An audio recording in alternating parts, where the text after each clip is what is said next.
यहाँ पे उपस्थित आदरणीय निर्णायक मंडल के सदस्यगण एवं विभिन्न विद्यालय से आए आदरणीय शिक्षक शिक्षिका एवं प्रिय मित्र, जैसे कि इस बिहार बाल विज्ञान शोध कार्यक्रम 2025 में मैं अनोखी कुमारी श्री राधा कृष्ण केरिया बालिका उच्च माध्यमिक विद्यालय से अपनी परियोजना के साथ यहाँ पे उपस्थित हूँ।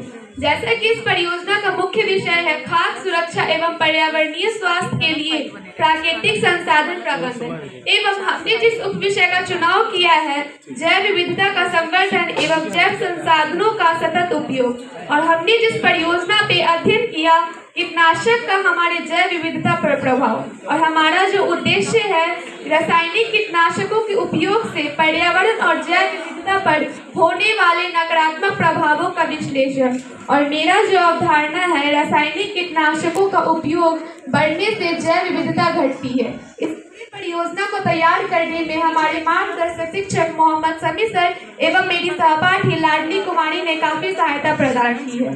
जैसे कि इस परियोजना का शीर्षक है कीटनाशक का हमारे जैव विविधता पर प्रभाव। आधुनिक कृषि में कीटनाशक फसलों की सुरक्षा के लिए एक महत्वपूर्ण साधन बन गए हैं, जिनका प्रयोग कीटों और खरपतवारों को नियंत्रित करने के लिए किया जाता है, जिससे उत्पादन तो बढ़ता है परंतु प्राकृतिक पर इसका दुष्ट प्रभाव भी गहरा होता है। जब कीटनाशक मिट्टी, जल या वायु में मिलते हैं तो वो केवल हानिकारक कीटों को ही नहीं बल्कि अनेक लाभदायक जीव जैसे मधुमक्खी, केंचुए, तितली, पक्षी एवं जलीय जीव को भी प्रभावित करते हैं। साथ ही पौधे पर अधिक कीटनाशक का उपयोग करने पर पौधे की वृद्धि रुक जाती है, प्रकाश संश्लेषण धीमी गति से होने लगते हैं, क्लोरोफिल की मात्रा कम हो जाती है एवं मिट्टी में गुणवत्ता की कमी आ जाती है। इस प्रकार यह पूरे परिस्थिति तंत्र के संतुलन को बिगाड़ देता है और जैव विविधता में कमी लाता है। अब हम आते हैं अपने सेकेंड चार्ट पे, अवलोकन एवं आंकड़ों का संग्रह। हमने अपनी परियोजना को सफल बनाने में 2 विधियों का प्रयोग किया है। पहला प्रयोगशाला विधि और दूसरा सर्वेक्षण विधि। प्रयोगशाला विधि में हमने महत्वपूर्ण सामग्रियों का उपयोग किया, जैसे एल्युमिनियम फॉइल से बने 7 कंटेनर, विभिन्न मात्रा में गेहूं के बीज, समान मात्रा में मिट्टी एवं पानी का छिड़काव, विभिन्न मात्रा में रासायनिक एवं जैविक कीटनाशक, मास्क, ग्लव्स, स्प्रे, 100 ml का मेजरिंग ट्यूब, मापन स्केल एवं नोटबुक, इन सभी सामग्री का हमने उपयोग किया। अब हम जानते हैं इन सभी सामग्री पे हमने किस प्रकार कार्य किया। कार्य विधि, हमने सभी एल्युमिनियम फॉइल से बने कंटेनर को 2 भागों में विभाजित किया। एक कंटेनर को हमने नियंत्रित अवस्था में रखा, यानी कि उसमें हमने किसी भी प्रकार के कीटनाशक का छिड़काव नहीं किया, और एक कंटेनर में हमने 100 ml पानी में क्रमशः 5 ml जैविक कीटनाशक का छिड़काव किया, और 5 कंटेनर में हमने 100 ml पानी में क्रमशः 1 ml, 2 ml, 3 ml, 4 ml एवं 5 ml रासायनिक कीटनाशक का छिड़काव किया। प्रत्येक 7 एवं 14 दिनों तक हमने उसमें पानी का छिड़काव किया। पौधे लगे हुए कंटेनर को हमने धूप में रखा, साथ ही उसका निरीक्षण किया, जिससे हमें ये आंकड़े प्राप्त हुए। कंट्रोल कंडीशन, बिना कीटनाशक वाले कंटेनर में बीज की अंकुरित संख्या 80 में से 78 थी, तने की लंबाई 12 सेंटीमीटर थी, पत्तियों की संख्या 78 थी, क्लोरोफिल का असर इसमें काफी अधिक था, मिट्टी में कीट भी काफी अधिक थी। व्याख्या, यह बिल्कुल स्वस्थ था, इसमें किसी भी प्रकार का पीलापन नहीं था, इसकी पत्तियां काफी हरी भरी थी। ऑर्गेनिक कीटनाशक, 5 ml ऑर्गेनिक कीटनाशक का हमने छिड़काव किया था, उसमें बीज की अंकुरित दर 75 थी, तने की लंबाई 11.5 सेंटीमीटर थी, पत्तियों की संख्या 75 थी, क्लोरोफिल का असर इसमें भी अधिक था, मिट्टी में कीट मध्य थे। व्याख्या, वृद्धि दर इसमें काफी अधिक थी, पत्तियां काफी हरी भरी थी।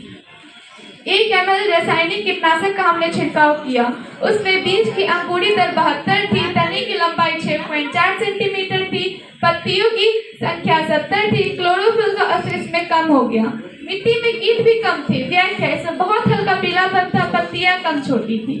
रासायनिक कीटनाशक क्रमशः 2 ml, 3 ml, 4 ml एवं 5 ml हमने छिड़काव किया था, उसमें बीज की अंकुरित दर 2 ml में 78 थी, 3 ml में 62 थी, 4 ml में 53 थी, 5 ml में 42 थी, तने की लंबाई 2 ml में 5.9 सेंटीमीटर थी, 3 ml में 5.1 सेंटीमीटर थी, 4 ml में 4.3 सेंटीमीटर थी और 5 ml में 3.4 सेंटीमीटर थी।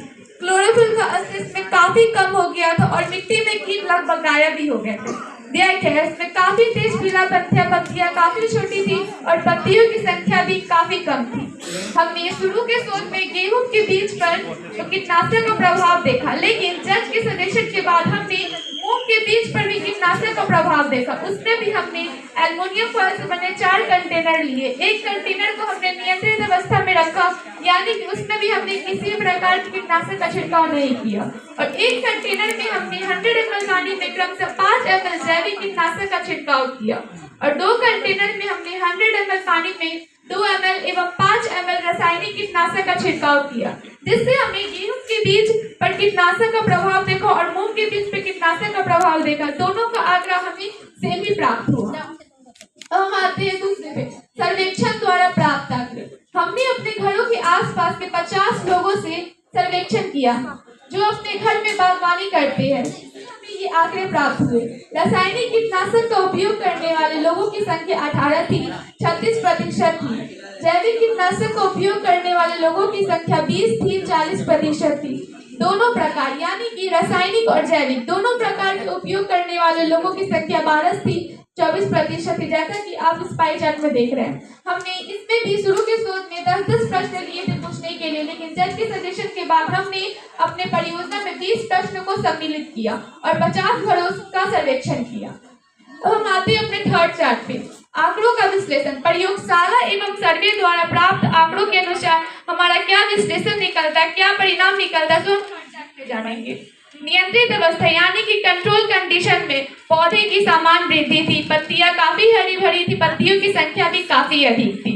उपचारित अवस्था यानी कि ट्रीटेड कंडीशन में पत्तियों का करना, सिकुड़ना, लंबाई में कमी, अंकुरण दर घट जाती थी, मिट्टी में पाए जाने वाले कीट की संख्या काफी कम हो गई थी। परिणाम, नियंत्रित अवस्था में पौधे में स्वस्थ वृद्धि थी, अच्छी अंकुरण दर थी, पत्तियां काफी हरी भरी थी, और उपचारित अवस्था में जैसे जैसे कीटनाशक की मात्रा बढ़ती गई, पौधे और मिट्टी पर इसका नकारात्मक प्रभाव पड़ता रहा। हम आते हैं फोर्थ चार्ट पर, समस्या का समाधान। रासायनिक कीटनाशकों की जगह नीम तेल या नीम एवं लहसुन से बने बायो पेस्टिसाइड्स का उपयोग करना। IPM इंटीग्रेटेड पेस्ट मैनेजमेंट में कीट की सही तरीके से पहचान करके उपचार करना। फेरोमोन ट्रैप, चिपकने वाले ट्रैप एवं रोशनी वाले ट्रैप का उपचार करना। केवल जरूरत पड़ने पर ही कीटनाशक का छिड़काव करना। एक ही फसल बार बार उगाने की बजाय फसल बदलना ताकि कीटों की संख्या नियंत्रित रह सके। कीटनाशकों का सुरक्षित मात्रा और उचित समय पर ही छिड़काव करें। कीटनाशकों के उपयोग की जानकारी आम लोगों एवं किसानों को देना ताकि वो अपने खेत बगीचे में सही तरीके से कीटनाशक का उपयोग कर सके। निष्कर्ष, इस परियोजना से यह स्पष्ट होता है कि हमें अपने जैव विविधता को सुरक्षित रखना है, तो हमें नियंत्रित मात्रा में ही रासायनिक कीटनाशक का उपयोग करना चाहिए। अगर हम अनियंत्रित मात्रा में रासायनिक कीटनाशक का उपयोग करेंगे तो इससे हमारी जैव विविधता असुरक्षित हो जाएगी। इसलिए हमें ज्यादा से ज्यादा जैविक कीटनाशक का उपयोग करना चाहिए, जिससे हमारी जैव विविधता सुरक्षित रह सके। Thank you.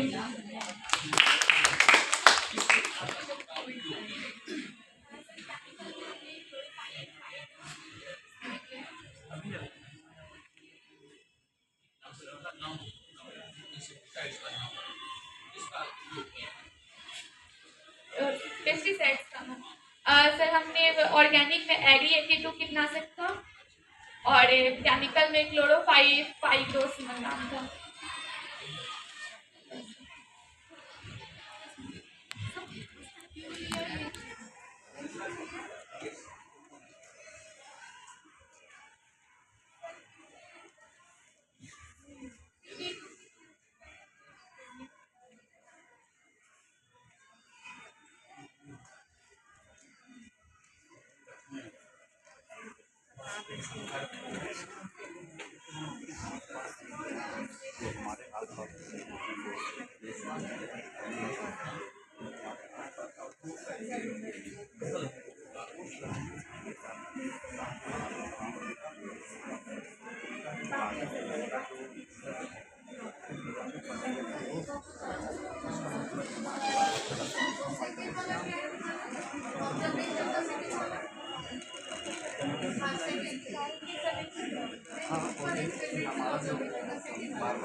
ऑर्गेनिक कीटनाशक में एग्री 82 5 ml 10